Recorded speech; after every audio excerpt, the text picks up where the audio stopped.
ngiphume phambi kwenu khole kancane. Ngizobonga uNkulunkulu ukuthi ungikhumulile.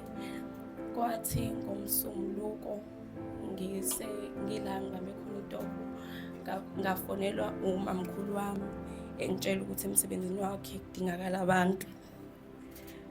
Wathi ngiyafuna yini ukuyosebenza khona, ngamtshela ukuthi noma yini eqhamukayo ngiyaya. Wathi yena ngilinde ikholi khona umuntu ozongifonela, umnikile inamba yami. Okay, wathi uzongifonela around u-2, ngo-2 wadlula u-2 wangangifonela.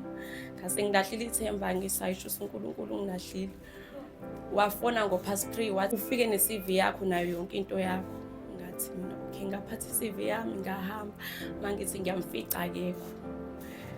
Kwashaya u-5 engekho, waze wafika ngo-6 ngimlindile. Wathi nje ima lapho, ngamlinda. Mefika wathi uphethe yini ikhophi ye-ID? Ngathi mina kuthiwa ngiphathe i-CV.